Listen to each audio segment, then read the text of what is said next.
The authority to open the accounts were provided.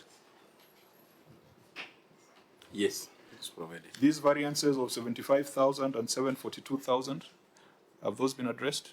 That one has been addressed. So that matter we can say has been resolved. On emphasis of matter, budgetary control and performance, I think personnel emoluments. But all in all, the only way that this issue can be resolved permanently is on the increase in adequate resources given to the county governments. Because as it is, if you calculate it based on the revenues that we receive now, it will always look like it's high. But if, for example, in this financial year, we were to receive resources commensurate with what has been proposed by the Senate, you would see the percentage would go down. The second thing is that if that doesn't happen, this percentage is likely to go up. As you know, one of the challenges we are facing on the medical side is that currently the UHC staff are paid under the national government, and they are in the process of being transferred to counties. That will increase our payroll. The second thing is that the USAID funding cut has rendered many of our medics not jobless because they're supposed to be absorbed by the county governments and the national government. Kirinyaga alone is supposed to absorb a cost of about 173 million shillings a year. So if you add it, the percentage is likely to go up. So the only solution would be an increase, a commensurate increase in the revenue or revenue to county governments increases as has been proposed by the Senate. I submit, Chair, and that's a paraphrase. Thank you.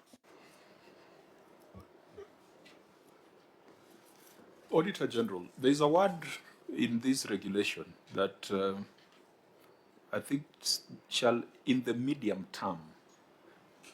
Is that word applied in this particular regulation that you have cited?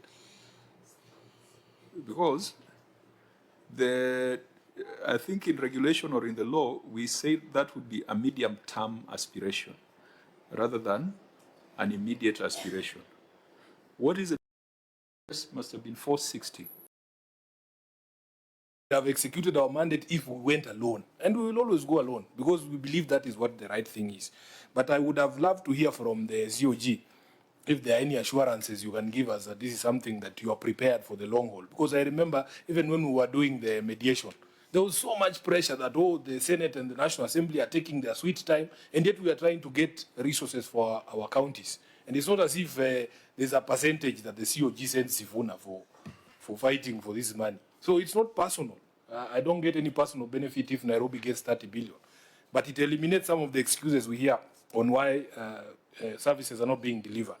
So I think I just want to extract that assurance from you so that the next time I look you in the eyes, I can see a traitor if you will betray me. How far is the COG willing to go in this battle? Because the Senate is ready. Governor, Chair Emeritus of COG. I think I can only speak as Chair Emeritus. I think right now there is leadership. But I can say that it's been a conversation within COG, and we are committed to pushing for the rights of devolution, and I think we will stand with the Senate when they put their foot down, especially on the division of revenue. I submit, Chair, on behalf. Chair, which bank can we take that assurance? If you apply the passionometer test, our passion does not seem to be very high. That one we cannot take to even our circle here to get a loan. And submit a bit louder, more louder. We are committed. Yeah, Very but committed. let counties not play weak. The RMLF tells you. I mean, we've been pushed, but see where the COG has stood on that matter, despite the risks that we have with the conditional grants. Yeah, let's be emboldened. Health is a function that is yours. We have a universal health thing. I think someone was calling it a universal health headache rather than universal health coverage. And let's have those conversations. The Senate is ready. That's why I would be happy not to be discussing payment vouchers here, just to be discussing bigger policy issues.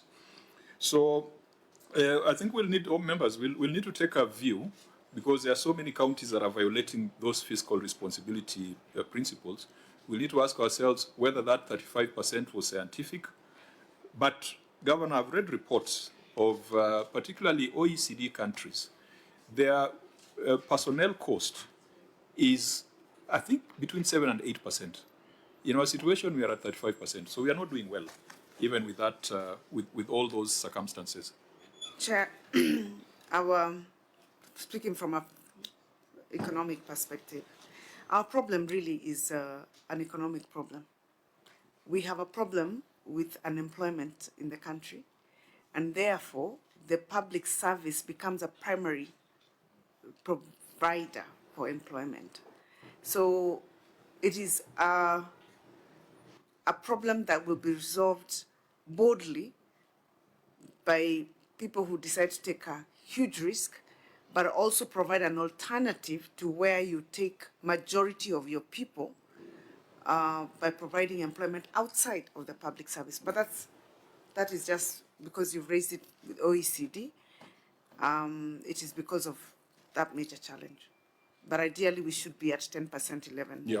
Maximum. We should never think of raising it. No. Really, but if you say that everybody thinks that the reason you are elected is so that you add people, and when you stop recruitment, the ones who are outside, or even the ones who haven't had an opportunity to come in, see it like a political issue. But we have faith that because it's not sustainable anyway. It's not sustainable to run government at 42%, 45%. Something will give. And so leaders will have to take a decision, a painful decision, but also be very pragmatic about providing employment. But I think, Governor, again, the problem is the inherited stuff from the local authority. And again, as you said, unemployment, poverty level is also very high. So people really look up to the county government to provide employment so that in a family, one person at least gets something to sustain it. So those are the challenges we have in the country, and I hope with time we'll be able to resolve it. Actually, we're about to see a case where she employed 850 casuals. You know, Chair, I get encouraged when I hear these things from members of the ruling UDA party. I get very encouraged. And I wish we would take some of those conversations to their logical conclusion and discuss how you create an environment for investment. If you set up just one plant in Kirinyaga, how many people do you employ? But you're not going to do that if your taxation regime is not helpful, if the cost of power is the way it is. So you know the people who do those things. They're your friends. I don't know what conversations you usually have with them, because as we address each other at public barazas. Senator Sifuna, you have just donated an expert in charge of economic planning. The economic planning of this nation is in the hands of your expert. Anyway, let's come back to the main issue. Chair, because the Hansard is reading that I'm in this meeting, I want to register my alternative view.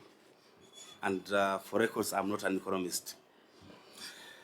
When we say that because of economic challenges, then we turn our governments, county governments and national governments, to be employment bureaus for the sake of reducing the number of people that are unemployed, I want to really disagree. Because I've seen situations where we have 20 vehicles and we have 50 drivers doing what?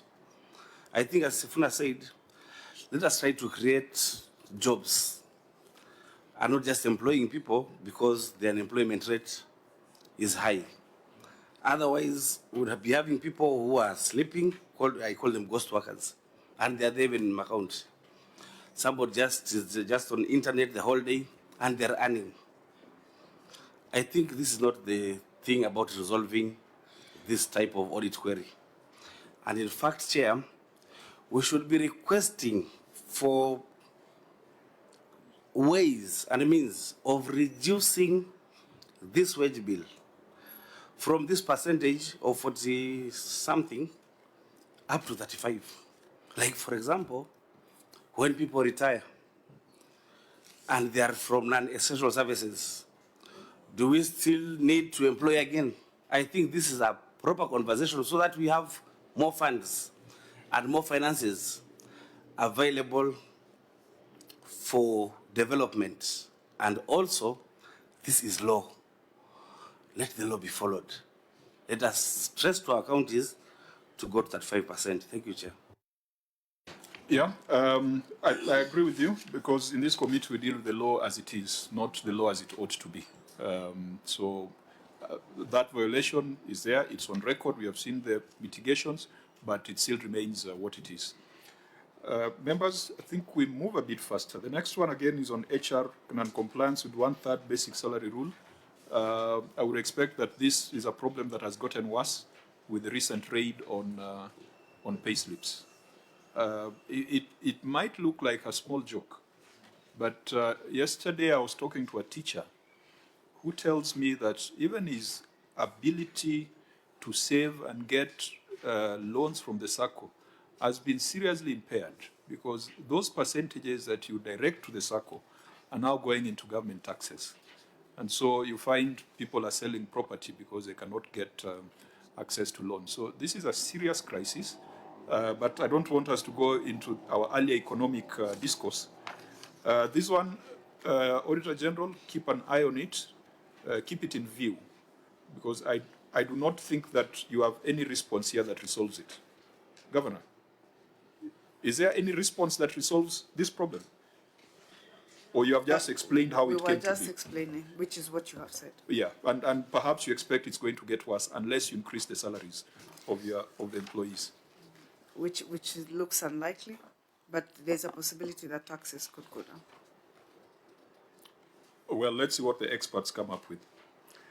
The next one is irregular engagement of casual workers. When we asked the Auditor General this question, we were asking him to tell us how many casual workers were engaged, because this query does not bring that out.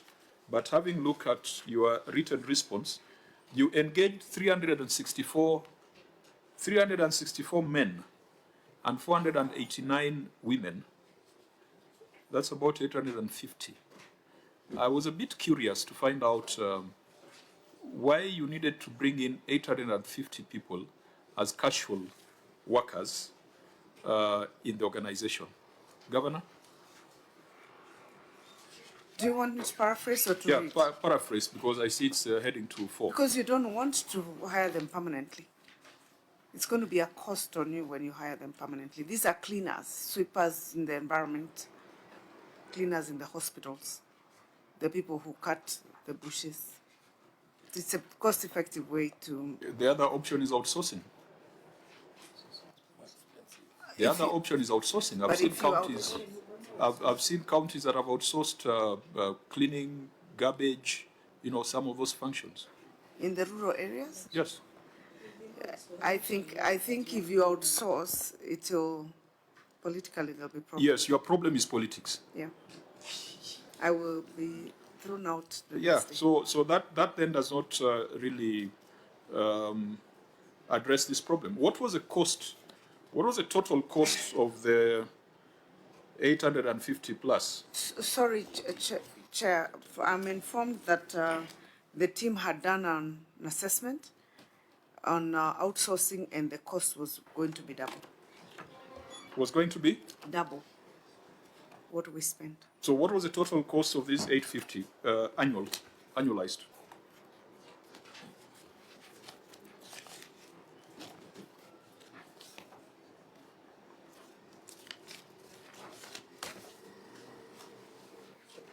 Why don't you answer?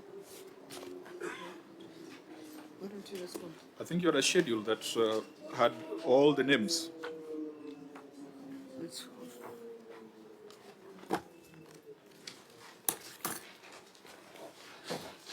I'm told it's an estimate of 108. 108 million. Yeah. Out of a It's total an wage average bill. of 8 million a month.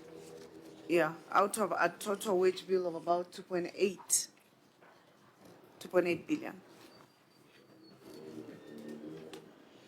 Sorry, the annual cost was about 108 million. 108. So average of 9 million a month. Yes. Yes. And so 9. in line with the circulars, in line with the law, were they kept beyond the stipulated timelines? No. Auditor General? No. They had a short-term contract for 3 months.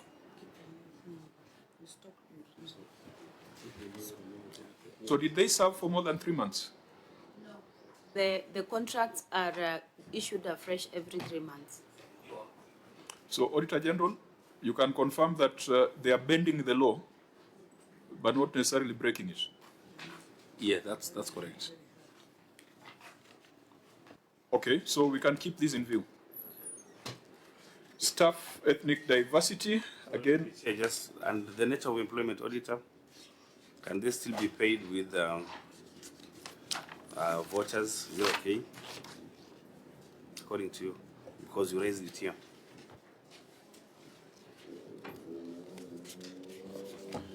They're paying me with the vouchers to. Because you raised it, so now is it okay? Is the query answered?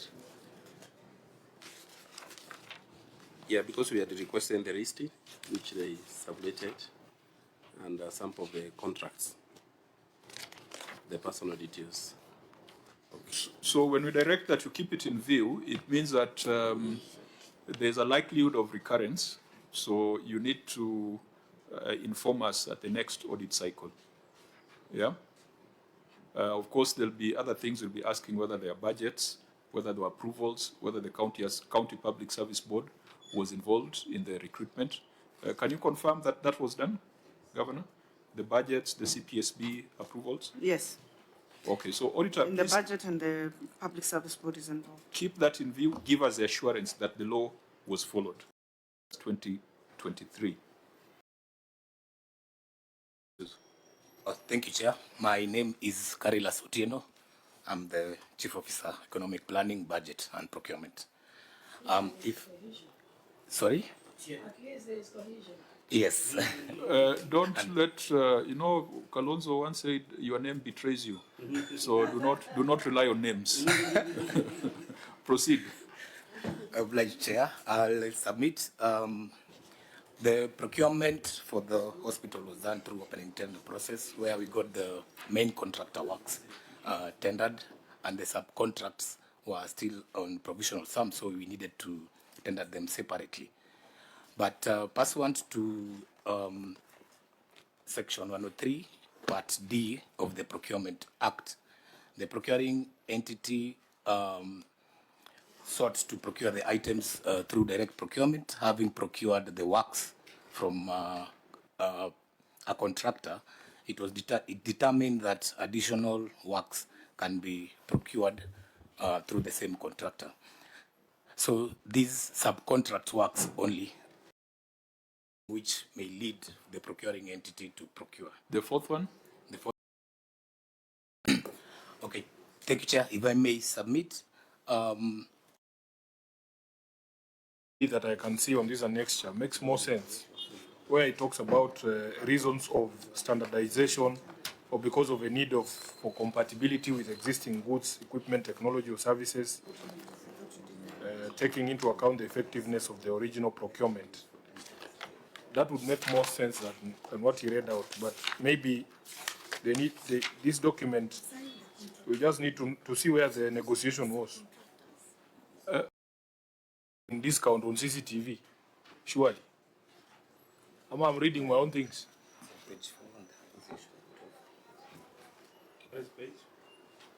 Page 4 of that annexure.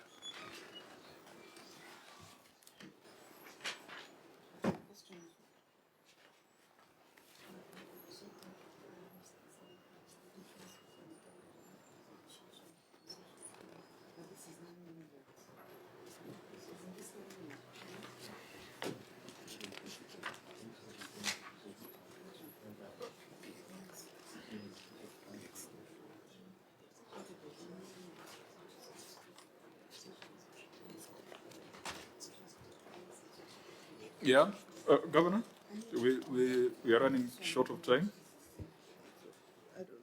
Chair, let me explain the negotiation on page 4 of the 5. The question is why the IPBX was negotiated up to 346 instead of 139, and I'm explaining in the courses of a tender negotiation, the contractor also has a benefit of raising items which could have been omitted in the main BQ. So you'll come and find that, yes, you are negotiating to go down, but the contractor will provide additional informations which by omissions were not included in the first BQ. And that is what contributes to the additional cost, like when you see from 19,139 to around 19,346. However, there were some gains on negotiated because we